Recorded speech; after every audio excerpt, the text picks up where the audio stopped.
Pagi semua. Kita mulakan dengan bacaan Al-Fatihah. Bismillahirrahmanirrahim. Alhamdulillahirabbil alamin arrahmanir rahim. Maliki yaumiddin. Iyyaka na'budu wa iyyaka nasta'in. Ihdinas siratal mustaqim. Siratal ladzina an'amta 'alaihim ghairil maghdubi 'alaihim. Rabbi shrah li wa yassir li amri wahlul 'uqdatam min lisani yafqahu qawli. Baiklah, jadi pada hari ini kita akan menyambung perbincangan kita berkenaan dengan kerelatifan masa.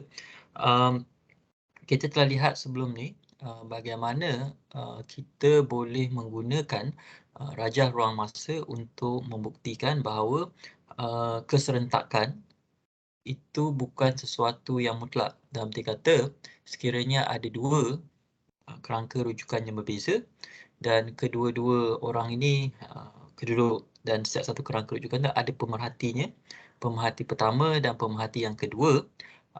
Kemudian kedua-dua pemerhati ini dia memerhatikan dua peristiwa, peristiwa A dan peristiwa B. Sekiranya pemerhati yang pertama melaporkan bahawa peristiwa A dan B berlaku serentak dalam kerangka rujukannya, maka tidak semestinya pemerhati kedua akan melaporkan bahawa peristiwa A dan B itu berlaku serentak. Maksudnya benda yang berlaku serentak dalam kerangka rujukan saya tidak semestinya berlaku serentak dalam satu kerangka rujukan lain yang bergerak relatif kepada diri saya. Jadi keserentak selama ni kita fikir, well, kalau ada dua peristiwa kan, misalnya awak bangun pagi pada pukul 10, kemudian kelas fizik moden bermula pada pukul 10 juga. Jadi itu adalah contoh dua peristiwa yang serentak kan. Awak bangun pagi, itu satu peristiwa, peristiwa yang pertama. Kemudian kelas fizik moden bermula pada pukul 10. Itu pun peristiwa juga. So ada dua peristiwa kat situ kan.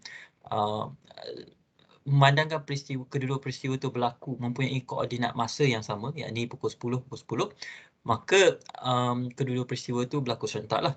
Right? Now, kalau saya melaporkan bahawa kedua-dua peristiwa itu berlaku serentak dalam kerangka rujukan saya, manakala awak pula bergerak relatif kepada saya, bergerak menghampiri kelajuan cahaya misalnya, tidak semestinya awak akan melaporkan bahawa kedua-dua peristiwa tersebut berlaku serentak. Jadi dalam kerangka rujukan awak, mungkin saja awak bangun sebelum kelas fizik moden bermula ataupun awak bangun selepas kelas fizik moden bermula. So, dua peristiwa yang berlaku serentak dalam kerangka rujukan saya tidak semestinya dilaporkan sebagai berlaku secara serentak dalam kerangka rujukan awak.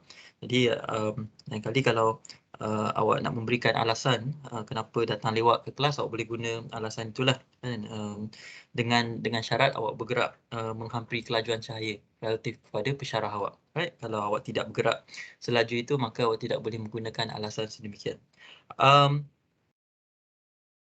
Dalam rajah ruang masa seperti ini, right? This is a space-time diagram. So you have time on the vertical axis and then you have space on the horizontal axis. So this is a space-time diagram, right?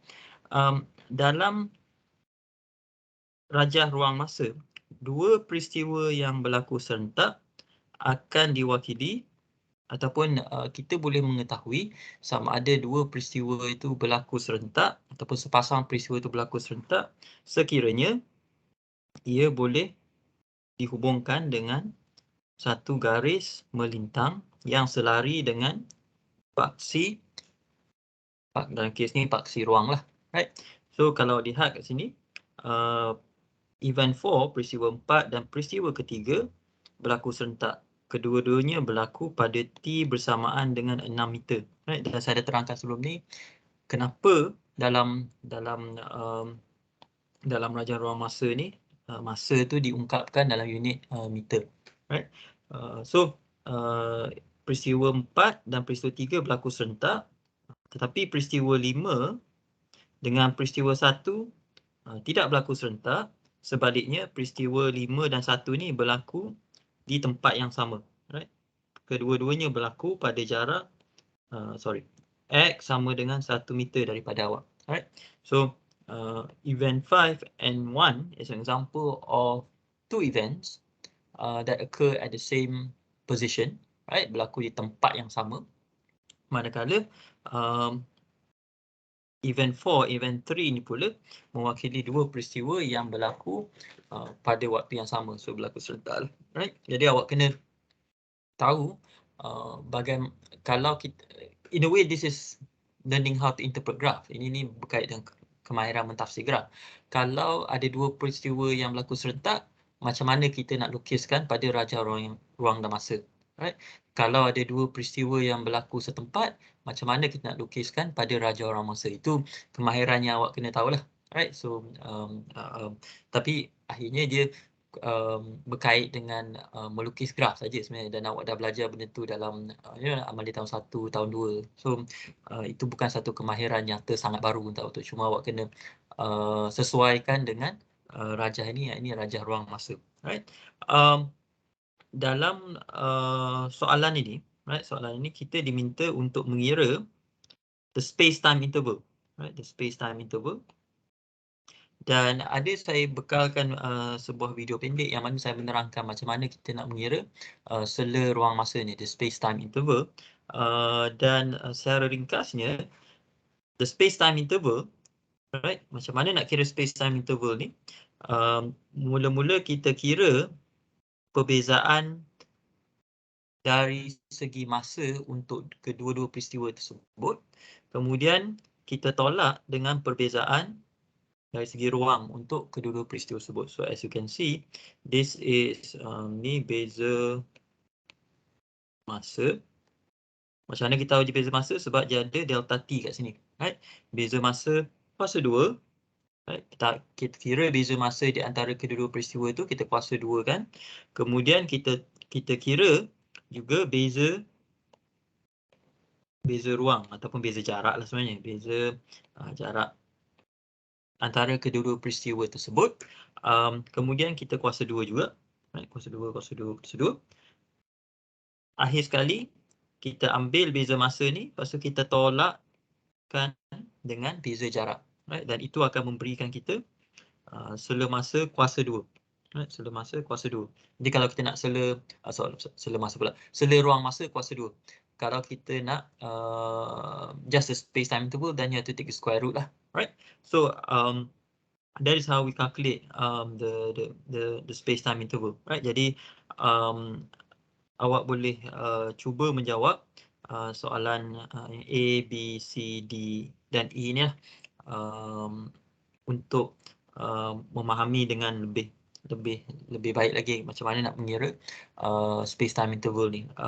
Pada hari Jumaat ada beberapa kawan awak yang datang berjumpa saya bertanyakan tentang benda ni, dan salah seorangnya adalah Nazifah. Jadi kalau awak tak pasti, macam kalau awak nak semak sama ada jawapan awak betul atau tidak, awak boleh bertanyakan kepada beliau lah, sebab saya dah terangkan kepada beliau dan beberapa orang lain macam mana nak menjawab soalan ini, right? So itu berkenaan dengan space time interval. Kenapa kita nak mengira sela ruang masa ni? Sebabnya adalah sela ruang masa ni adalah satu kuantiti yang tidak akan berubah meskipun kita berpindah daripada satu kerangka rujukan ke kerangka rujukan lain, right? Jadi kalau sebelum ni kita dah jumpa satu kuantiti yang akan kekal sama, tak mengiralah bila kita pindah dari satu kerangka rujukan ke kerangka rujukan lain, yakni kuantiti itu adalah kelajuan cahaya. So kelajuan cahaya, kalau ingat, dia tidak berubah-ubah nilai dia sekiranya kita berpindah dari satu kerangka rujukan ke kerangka rujukan lain, right? So the speed of light is something that is called an invariant, right? Invariant, right? Invariant maksudnya dua orang dalam kerangka rujukan yang beza, mereka boleh berbeza pandangan tentang panjang, tentang tempoh masa, tetapi mereka akan bersetuju tentang kelajuan cahaya, right? Jadi itu apa yang kita maksudkan dengan an invariant quantity, right? A quantity that does not change as you move from one reference frame to another reference frame. The space-time interval is another example of an invariant quantity, right? Jadi sela ruang masa adalah satu lagi contoh kuantiti yang tidak berubah apabila kita berpindah dari satu kerangka rujukan ke kerangka rujukan lain. Maksudnya kalau awak mengukur sela ruang masa di antara dua peristiwa sebagai 4 meter, maka kawan awak pun akan mengukur sela ruang masa di antara kedua peristiwa itu sebagai 4 meter, right?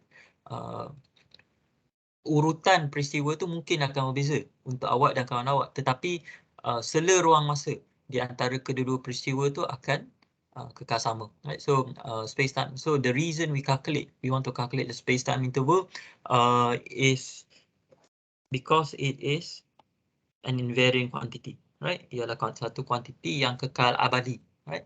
Yang kekal abadi apabila kita berpindah dari satu kerangka rujukan ke kerangka rujukan lain. Dan dalam fizik, kita awak semua pernah berjumpa dengan beberapa hukum keabadian, right? Awak pernah berjumpa dengan hukum keabadian tenaga, right? Awak pernah berjumpa dengan hukum keabadian momentum linear.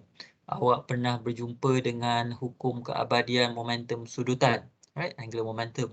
Jadi dan awak sendiri sudah tahu apa kelebihannya,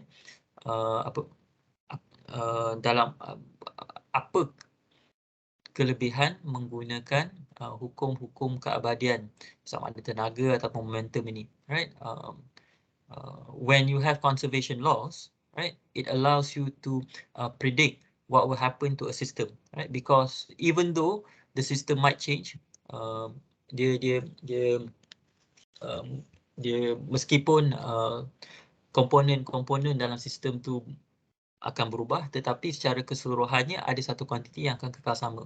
Jadi contohnya macam ni lah. Satu kuantiti yang terabadi, satu contoh kuantiti yang terabadi adalah bilangan pelajar dalam satu batch, right? Misalnya batch awak ada 50 orang atau 49 orang, katakan ada 50 orang, right? Jadi apabila awak berpindah dari satu kelas ke kelas yang lain, misalnya awak pindah, lepasnya ada kelas medan EM, medan elektronik kan, bila awak pindah daripada fizik moden, kelas fizik moden ke kelas medan EM, kemudian ke kelas ke kelas elektronik 1, bilangan pelajar yang mengikuti ketiga-tiga kelas ni sepatutnya kekal sama lah, right? Sebab dia kelas trust, right? Jadi bilangan pelajar dalam satu batch tu adalah satu contoh kuantiti yang terabadi. Dan sekiranya pensyarah mengetahui nilai itu, maka pensyarah sama ada saya, Dr. Yap, Dr. Narazi ataupun Dr. Zana sekalipun, kita orang boleh tahu siapa yang tak hadir, siapa yang ponteng, kan? Sebab kita orang tahu batch tahun 2 mesti ada 50 orang. Jadi bila kita orang kira dah tak cukup 50 orang, maksudnya ada yang ponteng, ada yang datang lewat, ada yang tertidur macam tu, right? Jadi itu contoh bagaimana dalam kehidupan seharian, kalau kita tahu apa kuantiti yang terabadi yang kekal sama, meskipun kelas-kelas tu dah berbeza-beza, bagaimana kita boleh menggunakan maklumat tu untuk meramalkan macam mana sistem tu akan berubah. Dalam kes ni kita orang boleh tahu siapa yang hadir, siapa yang tak hadir. Right? Kita orang tak perlu check nama satu-satu pun. Right? Kita just bilang saja, lepas tu kita orang tahu ada berapa orang yang tak hadir. Kan? So sama juga dalam fizik. Bila kita tahu jumlah tenaga terabadi, bila kita tahu jumlah momentum linear terabadi, bila kita tahu jumlah momentum sudutan terabadi, maka itu membolehkan kita untuk meramalkan bagaimana sistem itu akan berubah di masa akan datang. Conservation laws allows you to predict the future evolution of a system. Right? Hukum keabadian dalam fizik membolehkan kita untuk meramalkan bagaimana suatu sistem itu, right, suatu sistem fizik itu akan berubah pada masa akan datang. Dan ya, itu salah satu kegunaan fizik kan, untuk bila kita mengetahui bagaimana bagaimana dunia itu berfungsi hari ini, kita boleh menggunakan pengetahuan itu untuk meramalkan bagaimana dunia akan berevolusi pada masa akan datang, right? We learn physics or we use physics to make prediction of what will happen in the future. Dan itu antara perkara yang menjadikan fizik ilmu yang sangat berguna, sebab bukan saja dia menerangkan apa yang telah berlaku di masa silam, tetapi ilmu fizik juga boleh digunakan untuk meramalkan apa yang mungkin boleh berlaku pada masa akan datang, right? Sama ada ilmu fizik boleh meramalkan apa yang pasti akan berlaku, itu dah masuk persoalan falsafah yang kalau ambil kelas falsafah sains yang kita akan bincangkan benda tu, right? Tetapi untuk kita semua yang belajar fizik moden, yang belajar fizik sebenarnya, memadailah untuk kita tahu bahawa fizik membolehkan kita untuk meramalkan apa yang mungkin berlaku, right? Apa yang mungkin akan berlaku pada masa akan datang, right? Jadi itu kegunaan kita mengira sela ruang masa ni, sebab dia membolehkan kita untuk meramal, sebab ianya satu kuantiti yang tidak berubah, jadi it's an invariant quantity, and invariant quantities allow you to predict the future evolution of the system, right? So ini soalan ni. Seterusnya kita nak melihat soalan yang nombor 4 ni. This is a very nice question because soalan ni dia mula memperkenalkan kita kepada fenomena time dilation, pengembangan masa. Time dilation, right? Time dilation ataupun pengembangan masa. Apa yang kita maksudkan dengan pengembangan masa? Actually lebih tepat kita kata pengembangan tempoh masa, right? Bila kita bincang tentang peristiwa yang berlaku serentak dengan tak serentak tadi, kita dah dapat gambaran bahawa peredaran masa itu tidak mutlak. Maksudnya masa tidak berdetik dengan sama untuk semua kerangka rujukan. Sebaliknya, kadar peredaran masa itu, kadar masa berdetik itu boleh berubah bergantung kepada betapa lajunya kita bergerak, right? Lebih khusus lagi, sekiranya ada seseorang, ada satu kerangka rujukan yang bergerak menghampiri kelajuan cahaya, maka kita akan memerhatikan bahawa masa untuk untuk orang dalam kerangka rujukan itu akan berlalu dengan lebih perlahan berbanding dengan masa kita, right? Artinya kalau jam saya dah menunjukkan 1 saat telah berlalu, bila saya melihat jam orang dalam kerangka rujukan kedua tu, jamnya hanya menunjukkan 0.5 saat saja yang telah berlalu, right? So itu memberikan gambaran kepada kita bahawa peredaran masa ataupun masa tidak berdetik,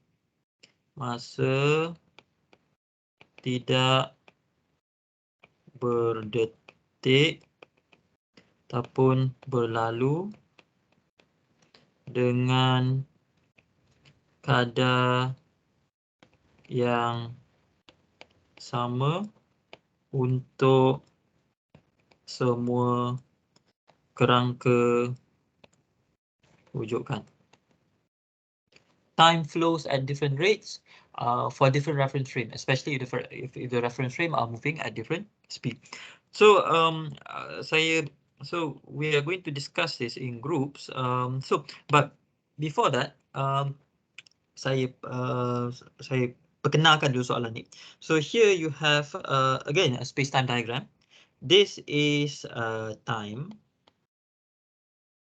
for the first observer.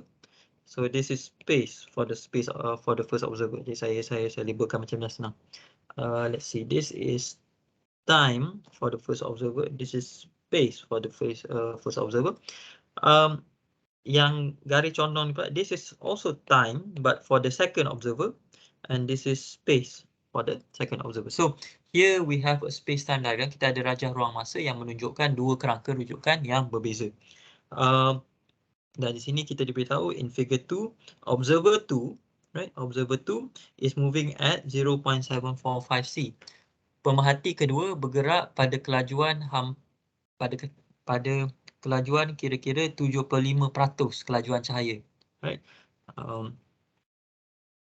Kemudian untuk soalan so kita ada dua orang, right? Pemerhati pertama, pemerhati kedua, dan pemerhati kedua ni bergerak relatif kepada pemerhati yang pertama, dan pemerhati kedua ni bergerak pada kelajuan 75% kelajuan cahaya relatif kepada kita. Jadi kita tahu yang peredaran masa akan berlalu dengan lebih perlahan, ataupun masa akan berlalu dengan kadar yang berbeza untuk pemerhati yang kedua ni berbanding dengan kita. Jadi dalam soalan ni, soalan A dan soalan B, kita diminta untuk membuktikan, untuk menggunakan rajah ruang masa ni untuk membuktikan bahawa masa yang dialami oleh pemerhati kedua dan pemerhati pertama ni berbeza. Right? Jadi I think we should do this in a group discussion. I will put you into your breakout room. Saya akan masukkan awak dalam kumpulan. Kemudian let's see, I need to berapa orang ni? Recreate. Saya akan masukkan awak dalam kumpulan. Kemudian awak boleh membincangkannya. I think I'll give you around, saya beri awak dalam 15 dan 20 minit untuk membincangkannya. Kemudian kita kembali ke bilik besar ni dan kita boleh merumuskan apa yang telah awak bincangkan. Let's see, how should I do this? Okay. Right. Jadi pastikan awak ada soalan ni. Right. Sekarang ni pukul 10.38. Let's do this for 10 minutes. Let's see whether we can do this for in 10 minutes or 15 minutes. So yang paling tu pun sebab awak ada kelas lepas ni kan, jadi saya tak mau ambil masa awak. So I'm going to put you into your groups, and then and you may discuss it in your groups lah, right? So let's see. I think I can put it in. Right. So bilik telah dibuka dan sebaik saya awak masuk dalam bilik tu dan awak boleh mula bincangkan. Right. Jadi pada akhir perbincangan tu awak patut ada jawapan untuk A dan B lah. Ataupun awak patut tahu menjawab macam mana nak menjawab A dan B. Right. So let me just open the rooms.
Hello, sir. Ya, saya. Saya group mana sebab tadi terkeluar. Tengok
Kan?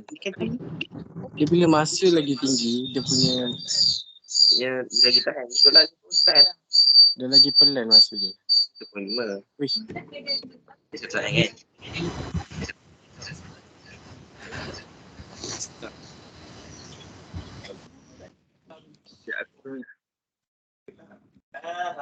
Bodoh. Bodoh asal sini. Okey. Masuk okey. Kunci tu orang.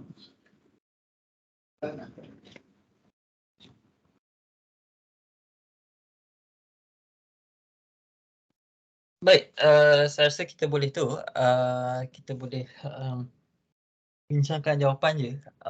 Tengok saya tukar pada iPad sekejap.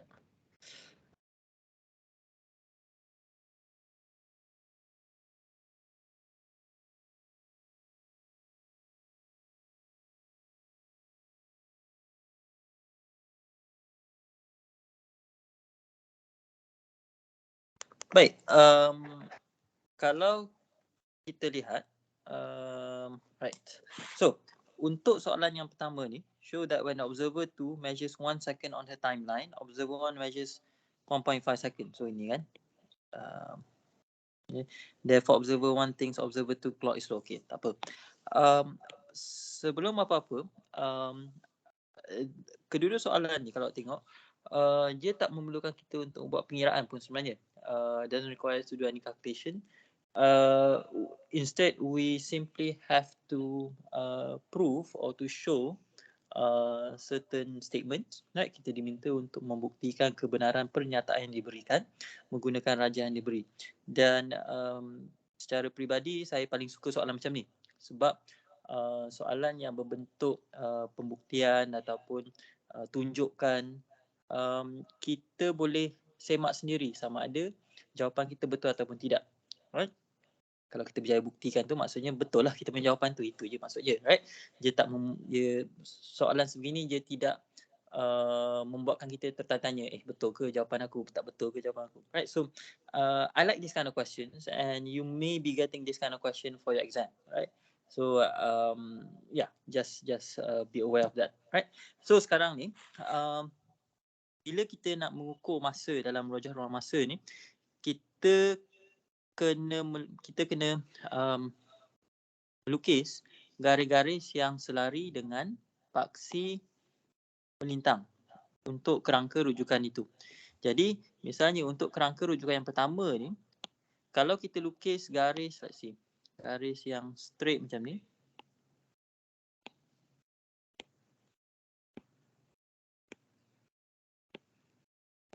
right? Kesemua garis merah ini mewakili masa yang akan diukur oleh pemerhati yang pertama. Right? So, ini garis untuk masa 1 saat. Ini masa untuk 2 saat. Ini untuk 3, ini untuk 4. Maksudnya, kalau ada peristiwa yang jatuh pada sini dan pada sini, peristiwa A dan B ni akan berlaku pada waktu yang sama dalam kerangka rujukan yang pertama. Itu maksudnya. Right?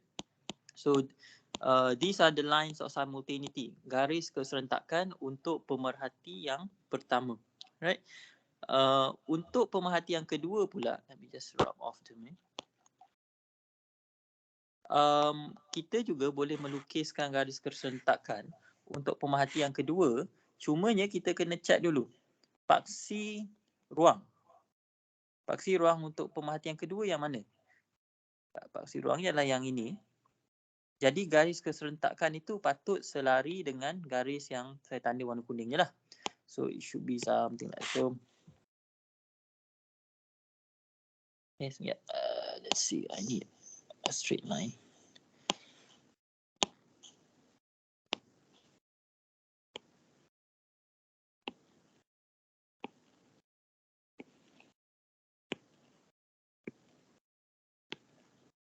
Right. Garis yang warna hijau ni, ini mewakili garis keserentakan untuk pemerhati yang kedua. Jadi sekiranya ada peristiwa, katakan ini dan sini, C dan D. peristiwa C dan D ni akan berlaku secara ataupun akan dilaporkan sebagai berlaku secara serentak oleh pemerhati yang kedua. Right? Kenapa? Sebab dia jatuh dalam garis keserentakan yang sama untuk pemerhati yang kedua. Right? So, mengetahui macam mana nak menentukan waktu dalam satu kerangka rujukan ni, kita boleh menjawab soalan A dan B dan mudah. Show that when observer 2 measures 1 second on her timeline, observer 1 measures 1.5 second. So, dia kata apabila pemerhati kedua mengukur 1 saat dalam kerangka rujukan dia pemerhati pertama akan mengukur 1.5 saat. Jadi ingat balik pemerhati yang pertama yang kerangka rujukan ini dan ini. Right? Jadi kalau kita nak tahu pukul berapa dalam kerangka rujukan yang pertama, kita perlu melukiskan garis keserentakan yang selari dengan yang ini. Right? So kita lukislah dapat sini sampai ke sini. And you can see that apabila pemerhati kedua melaporkan 1.5 saat telah berlalu pada jam dia, right, 1 second. Pemerhati pertama akan melaporkan 1.5 saat telah berlalu pada jam dia, right. Jadi dari pandangan pemerhati pertama, beliau akan menganggap, beliau akan menyimpulkan bahawa jam untuk pemerhati kedua berjalan perlahan berbanding dengan jam dia. Ya, sebab pemerhati pertama dia tengok jam dia dah 1.5 saat telah berlalu. Tetapi pemerhati kedua hanya melaporkan hanya 1 saat telah berlalu. Jadi pemerhati yang pertama akan menyimpulkan bahawa jam pemerhati kedua itu perlahan berbanding dengan jam dia. Right? So itu untuk bahagian A. Kemudian untuk bahagian B, when observer 1 measures 1 second on his timeline, what time does observer 2 measures? So sekarang ni bila pemerhati pertama melaporkan 1 saat pada dalam kerangka dia, pemerhati kedua akan laporkan pukul berapa dalam kerangka rujukan dia. Right? So untuk itu, memandang kita nak tahu pukul berapa dalam kerangka yang kedua, maka kita perlu melukis garis keserentakan yang selari dengan garis ini. Bukan yang selari dengan garis ni, right? Tapi yang selari dengan garis ni. Sebab kita nak tahu dalam kerangka rujukan kedua pukul berapa. So kita kena, so the time would be something like that. So kita lihat di mana garis keserentakan yang menyilang pada paksi masa untuk pemerhati kedua. It intersects here. So this is 1.5 second. Right? Meaning that apabila pemerhati pertama mengukur 1 saat pada jam dia akan lihat jam pemerhati kedua baru menunjukkan 1.5 saat. Right? Jadi pemerhati kedua akan menganggap jam pemerhati pertama perlahan. Right? So dalam kes ni kita ada 2 kerangka rujukan pertama dan kedua. Pemerhati pertama akan melaporkan jam pemerhati kedua perlahan. Right? Pemerhati kedua dia akan juga melaporkan jam pemerhati pertama perlahan. Jadi kedua-dua orang akan saling menuduh satu sama lain yang jam diorang perlahan, kecuali jam diorang sendirilah. Right? Pemerhati satu akan kata jam pemerhati kedua perlahan. Pemerhati kedua akan akan kata jam pemerhati pertama itu perlahan. Right? So ini yang kita panggil sebagai pengembangan masa, time dilation. Maksudnya disebabkan gerakan relatif di antara kedua-dua kerangka rujukan, maka masa akan berlalu dengan lebih perlahan. Right? So saya rasa saya berhenti di sini sebab open the class lepas ni, dan kita sambung perbincangan kita pada hari Rabu nanti. Right? Jadi kalau ada soalan boleh datang jumpa saya ataupun tanya saya lah di grup Telegram. Jadi kita berhenti di sini. Selamat pagi dan Assalamualaikum. Thank you, sir. Thank you, sir. Thank you, sir. Thank you, sir. Thank you, sir. Thank you, sir. you, sir.